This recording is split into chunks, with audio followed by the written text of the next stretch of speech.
got a hangover. Whoa, I've been drinking too much for sure. I got a hangover. Whoa, I got an empty cup. Pour me some more, so I can go until they close up, and I can drink until I'm toe up, and I don't ever want to grow up, I wanna keep it going, keep it going, going, going, going, going, going, going, going, going, going, going.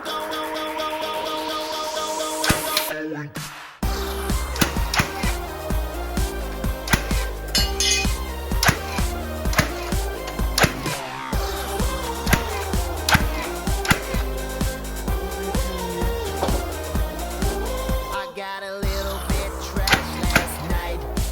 I got a little bit wasted. I got a little bit mashed last night. I got a little faced it.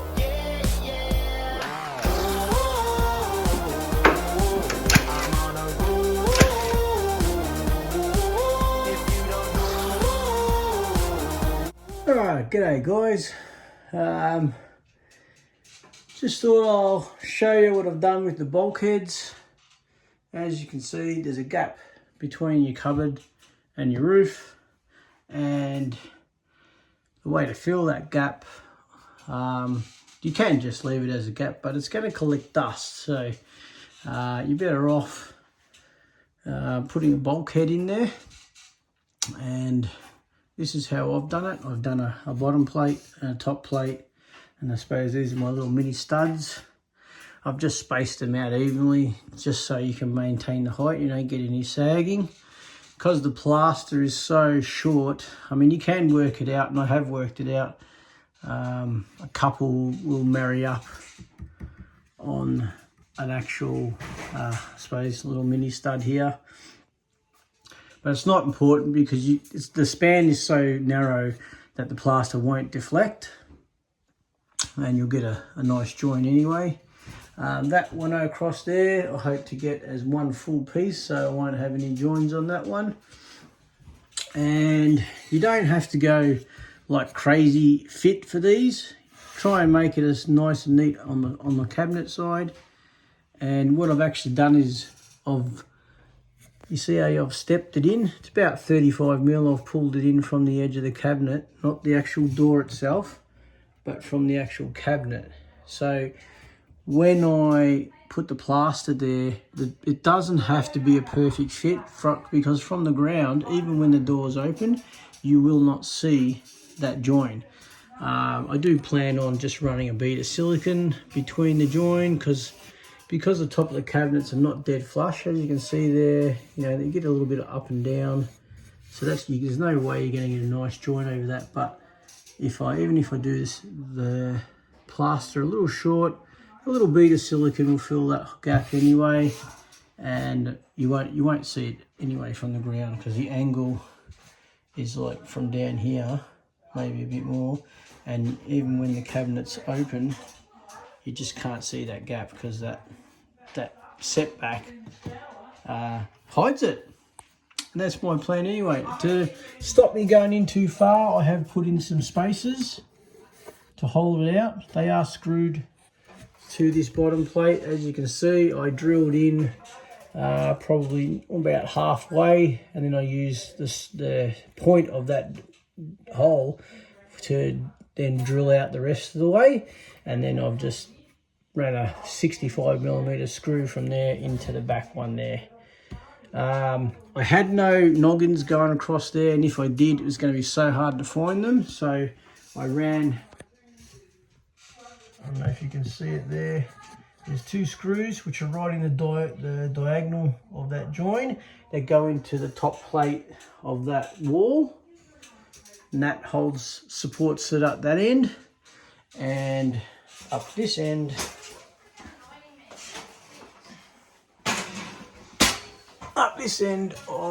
because you don't want a tight fit, I've got a 10mm gap, which I then, once I put this in place, because I nailed these all in together as one piece, slid it in here, and then I This one was already fixed in place. I then used these 10mm spacers and I drilled through here, through the spacer, and just touched onto that, and then ran a screw in, and that's held that in place. This one, I know I have rafters running parallel or at a cross axis to this, so I picked up one screw in there, and I've got another screw in there, another one there, so that is held into the rafters. This is screwed into there, so if the cupboards were removed, the I mean, it's pretty solid, the bulkhead will stay there.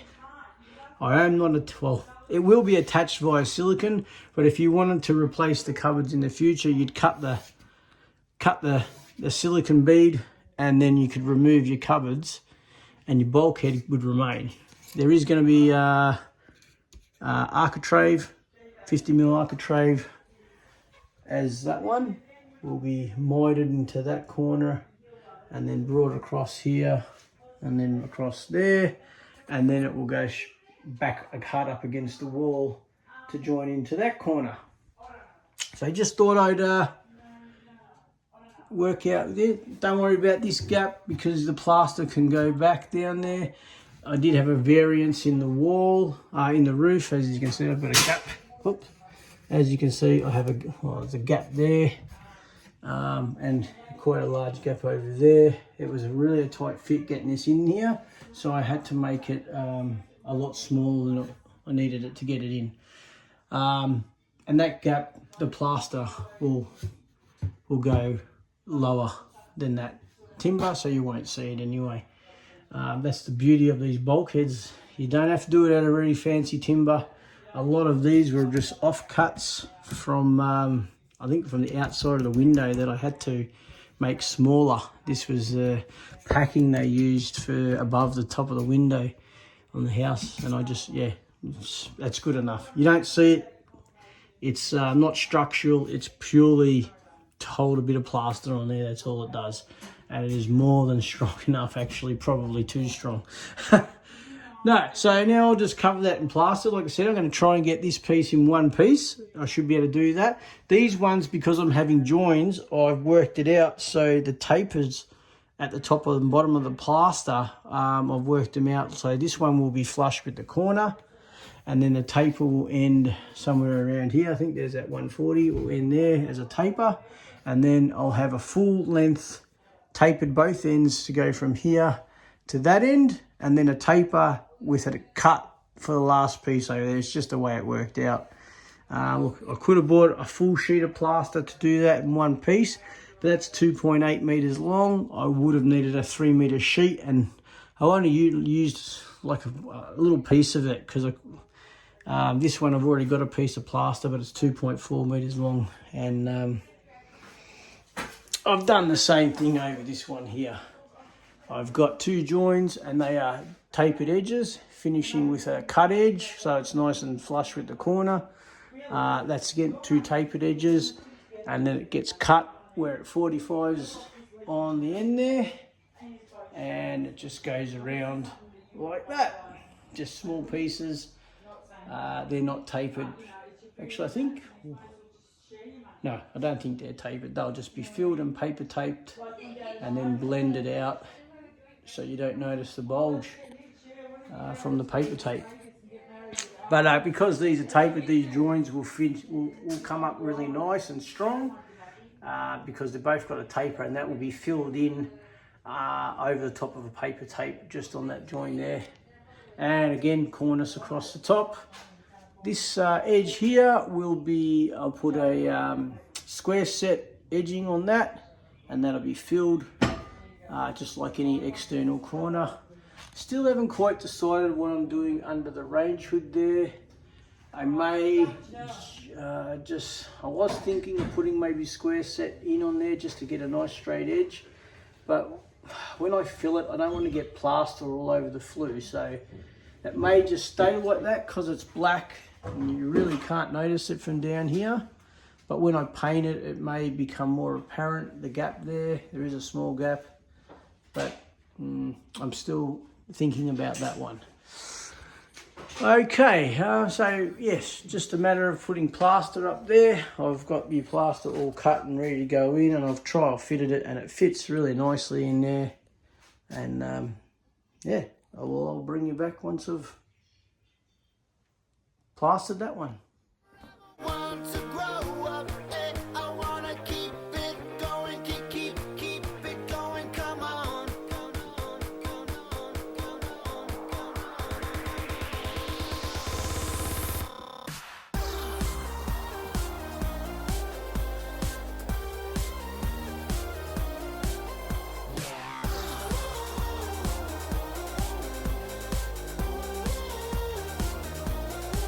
Drink up, 'cause the party ain't a party till you ride on. Ooh.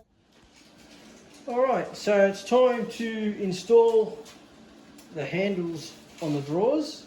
As you can see, I've done the doors already, and I did the doors with this jig that I 3D printed. It's quite easy, it does left and right doors, top and bottom. We opted for them to be about, the hole to be about 25mm below the top of the door, and this sits on the door and then slides in till you hit here. You can clamp it or just hold it, and then you drill your holes, which are at 160 apart on centers, and then you're done. And then when you do your left door, it just goes on that side, and top same left and right that way. So that one's pretty simple. But for the drawers, obviously we need something different. So I 3D printed this. Very similar thing, only it's setting out the holes on a horizontal, and I've got 3 sets of holes here, and you might ask why. Well, the doors, as you can see, have an inlay on them, and we want the handles to sit on these 2 drawers in the center of the inlay, and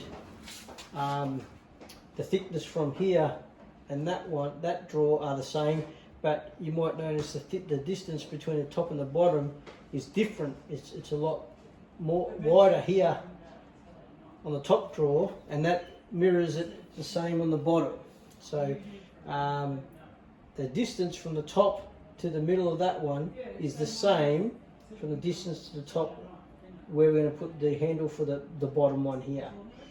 And the top one, it's going to be deeper, so we're going to be using the bottom 2 holes for the top drawers, and the above 2 holes, the top holes for the middle and the bottom drawer.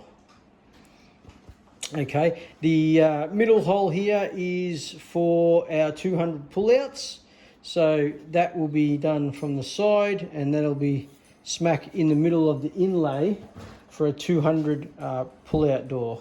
This little cutout here is like 2 arrows. Because I want to put the handle in the middle of the drawer front, we need to measure the center point for the drawer front and mark it. And once we mark it, we'll then sit this over the top. You line that up with the mark, we'll clamp it, and then drill where we need to drill. So let's do that now.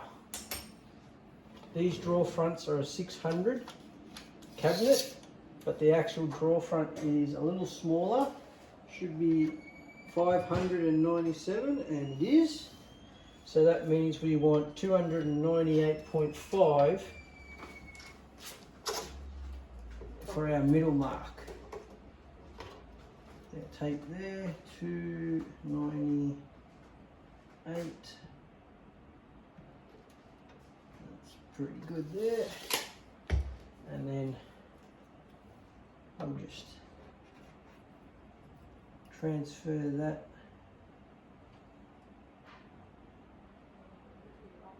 across like that, and we'll double check that up here. Alright, we're actually at 299, so I'll adjust that. Put the square back, and pull it back a 0.5 mil. That's it there. And now what I've been doing is, because the edge of the drawer here is rounded, I've been using this like a square and running the pencil around the jig to get me that line there. I need it on that edge because now when I sit this over it, I can see the line between the two little pointers that I've built into the jig. And now that is spot on our center mark. And we've just got a little clamp, so we can clamp it on there. So it doesn't want to move around. But don't clamp over the top, you want to be able to see that in case you've moved it while you drill. Okay, and now this one, I've marked the top hole, so we're going to drill that on the top. These holes are done for a 4.5 millimeters because they're an M4 screw. So we're using the top hole, which is up there, and away we go.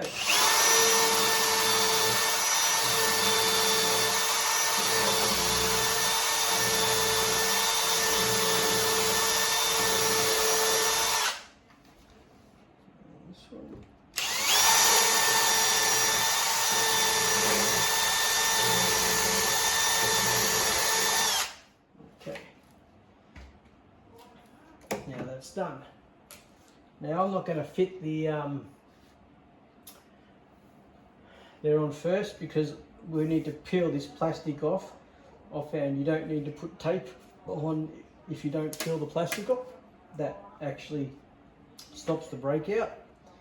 And these are vinyl wrap too, so the vinyl wrap acts like the tape as well, so you don't get breakout too.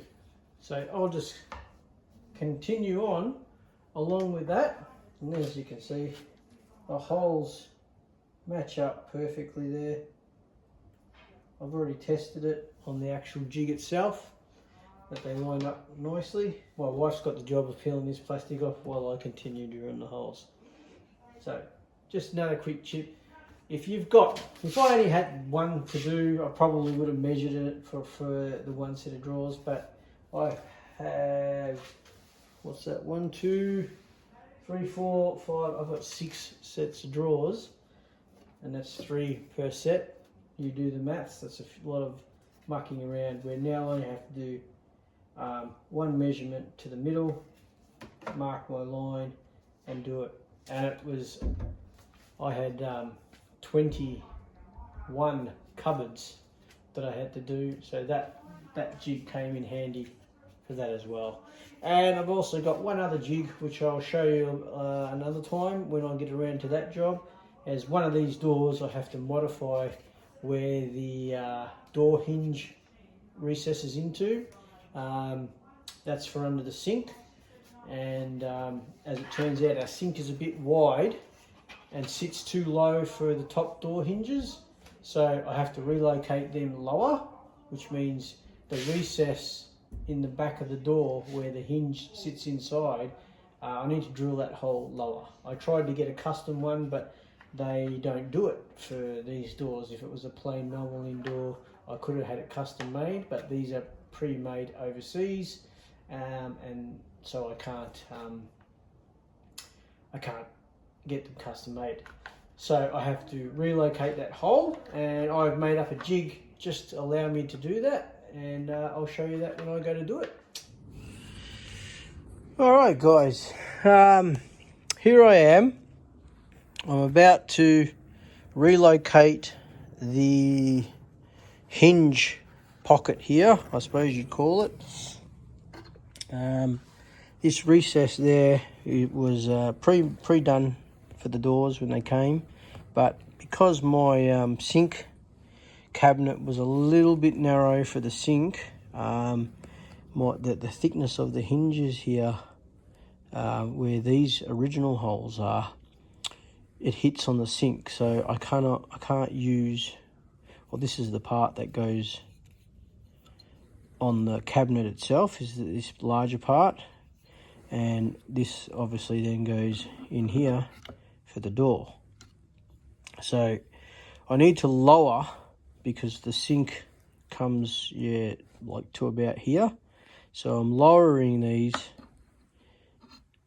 an extra two. Well, I'm going from the top. It's about 135 mil to the center of this hole. So I'm changing it to 210 to give me the clearance so I can screw this side to the cabinet without the interference of the sink. Well, 1 and 2, when I try to slide these in, they don't fit, and there was no way I'd be able to adjust them while, yeah, even if I did get them in there. So now what I've done is I've measured 210 millimeters to the center for this,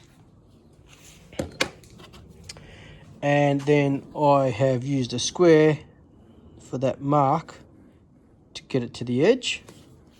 And now I've got my little jig here, which has a hole for a marking there, but I didn't end up needing to use that. But what I did use was this hole here is on direct center line with this hole, which is where the pocket goes. So I actually now then just run that over the line, and I put a pencil through there to mark it across here that way.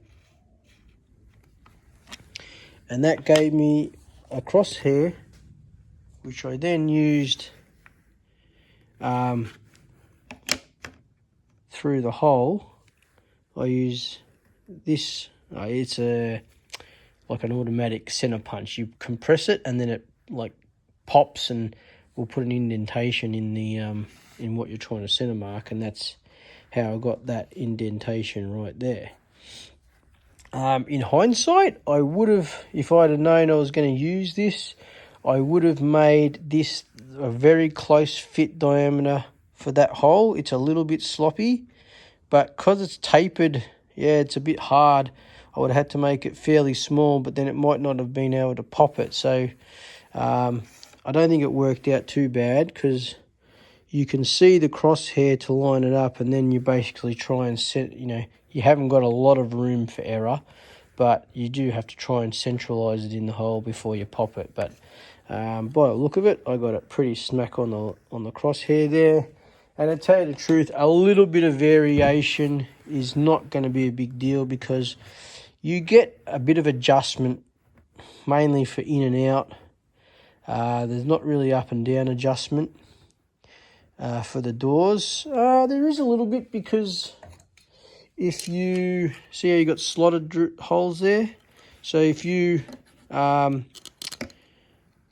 obviously going to be, because I can attach the bottom one first, I can then leave this sitting in the door and get an approximate marking of where this is going to fit on the cabinet. And if it's a little bit too low or a little bit too high, I've got a little bit of adjustment there. But these holes aren't drilled yet in the cabinet, so it's not really an issue, because I'll just sort of set the door straight and then screw them in when the door's lined up, as best as I can get it. It'll be supported by the bottom hinge anyway, because that one's already located and the holes are drilled in the cabinet, and then I'll use this as a template on the actual cabinet. Alright, so what I'm doing now is, even though I have a hole here, I'm not going to use this as a guide for my hole saw, whatever you want to call it. I'll show you the bit in a sec. Because if it runs out of true while I'm trying to get in it, it's going to dig it out, and I don't really want it to do that. What I will do is, though, once I go to drill, because I need these holes drilled, and they need to be in a precision spot. As you can see, they line up nicely with that. I will then, once I've drilled the hole, I will use the bit to center this hole like that, and then drill these holes on either side of it. and that's what the template would be used for. Otherwise it'll just get damaged. And yeah, well, that's basically all that's used. As I used it to mark out this hole, and then it'll be used to basically as a template to mark out the holes either side of it, so I don't have to worry about measuring it, because I know that those holes match up with the where they're supposed to be for the actual hinge. Okay, so here's my setup. I've already done one, and I did a couple of tests before I did that to get depth right, because I don't want to go too deep, because you know, the door's only so thick. And there's my bit. It basically, I don't know what you call these bits, but they cut all the way to the center, so it basically hogs it out to make it look like that. Only that's an original one. That looks like it was done with some kind of end mill one. This one uses a point to center it, which won't make any difference. And I've preset a stop. My drill has a stop there. You see that those measurements there, and that nut.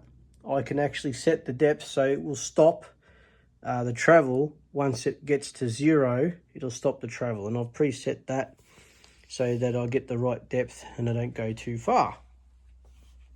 So now basically I've just got to set this up on here, find that hole that I've put an indentation in there with the center point on that bit, and then we just you know, travel down until we hog it out. I'll get that set up and I'll be back.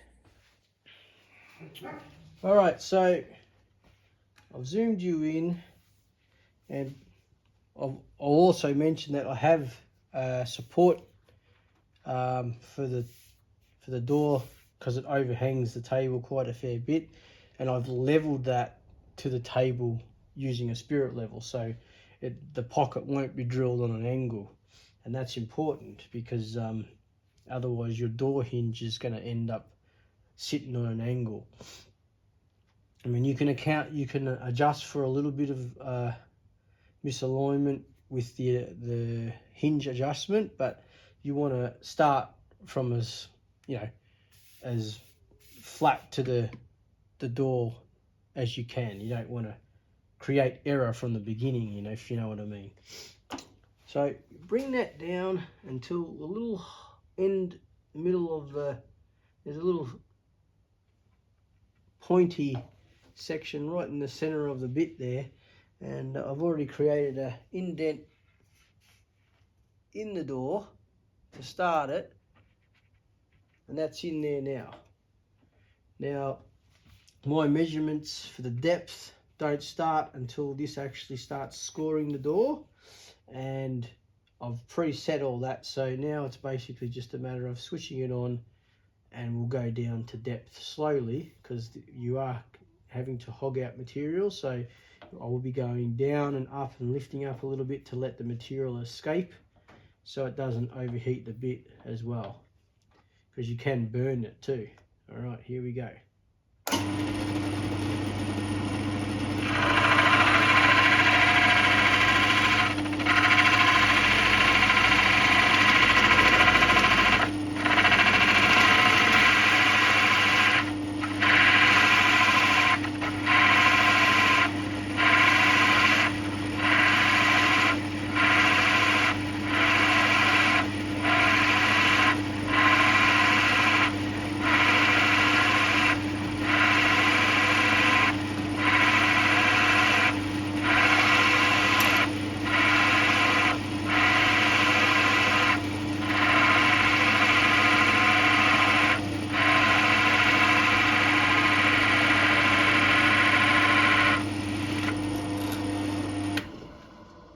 Okay, and now that's to depth,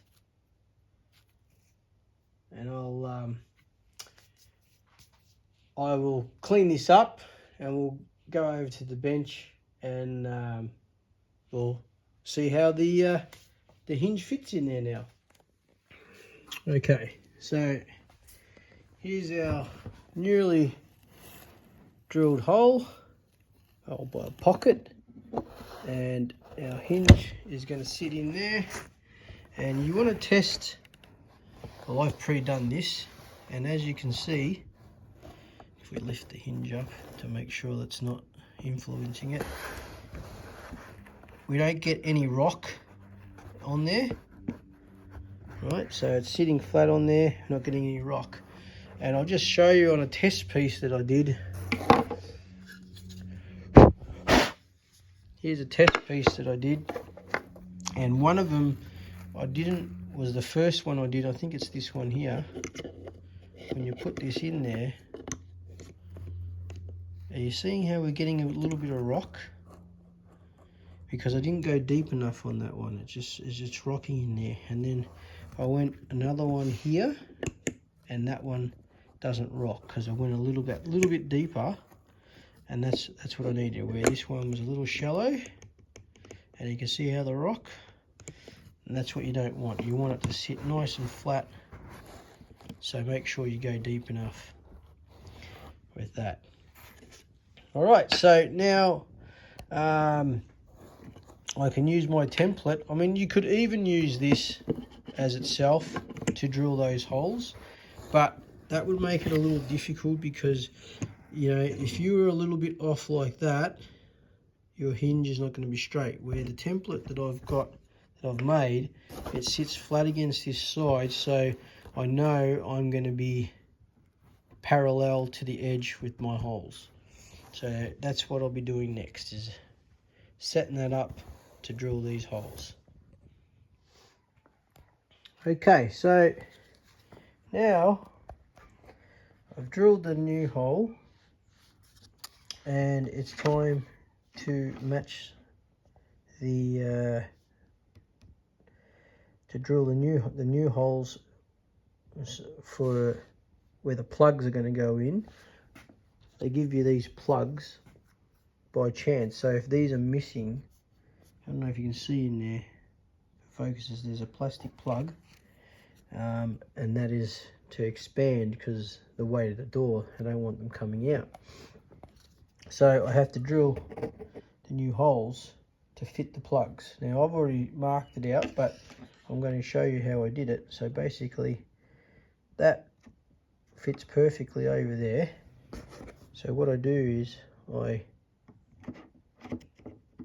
fit this into the hole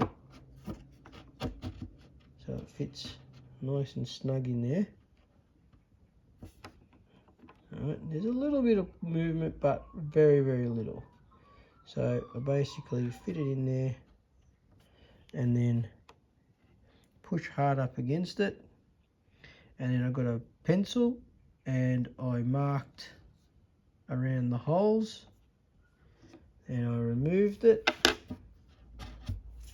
and then I took my center punch and put it in the center of the holes and just made my mark, so my drill bit has somewhere to start on the holes. And of course I fitted the actual hinge and made sure the holes match up. Hopefully if I can get it to focus, yeah, there we go, holes match up, so all should be good. Alright, so I'll drill them, and then we'll come back and knock the plugs in. Okay, so now we're going to fit the plugs. So we've got something to start on. I like to give them the end of them a little bit of a squeeze together, just so they get into the hole, because they need to be a fairly tight fit. So I just sort of squeeze them a little bit together so that they'll start in the hole. And the idea of these is when the screw goes in, they have a split down the center of them on each side, and the screw will actually push them apart to create a very strong friction fit in the hole.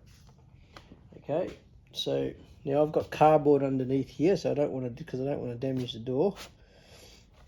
Okay, and you basically just tap it in. You want it to go in straight, so there we go.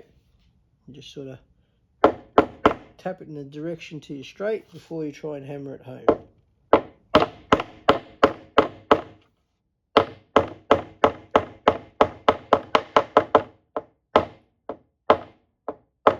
it, and you sort of want it to be as flush as you can.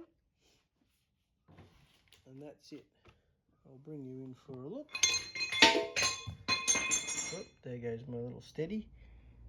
There you go. So you get a fairly flush fit.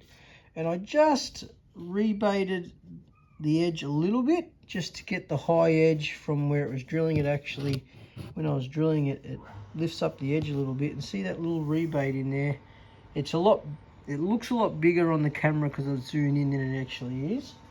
But that rebate there is just so that when, I don't know if we can get it to focused, see how the end here, it tapers out, and when you knock it in, that creates a bit of a high spot on there. So that rebate relieves that, so we can get it to sit as flush as we can. So I'll knock the other one in, and then we'll see how the holes line up. Okay, so our plugs are knocked in and our holes line up quite well. Whoops, if I can get it to focus. So shiny, there you can see they line up quite well there. So that's just a matter now of screwing them into there, and then we'll screw the bottom ones on, and then it's just a matter of fitting the bottom hinge to the cabinet, and then we can align where the top hinges are going to be screwed to the cabinet by using the bottom position, and we'll just mark and drill and screw them in. Okay. We'll come back when we're at the kitchen sink. Okay, here I am. I'm about to fit the hinge that connects to the cabinet side. As you can see, I've already done this side. The lower ones are the original. The upper ones is the one that's been modified. As you can see, there are the original holes there. All right, and I've had to lower it down to here. Now, how I found that actual position is what I'm about to show you. But just keep in mind, these also have these plugs like the doors had on them, so I had to drill and install those plugs there as well. So what I did was, there's the original hole and there's the lowered position, and I installed the hinges on there first and actually the mating one was already installed on the bottom there, because that just gets screwed in because that position is the correct position. This piece here was actually mounted to the top one, so and they just click on those pits, these little hooks here, and there's a button there to release it. So they click on, and then I had the door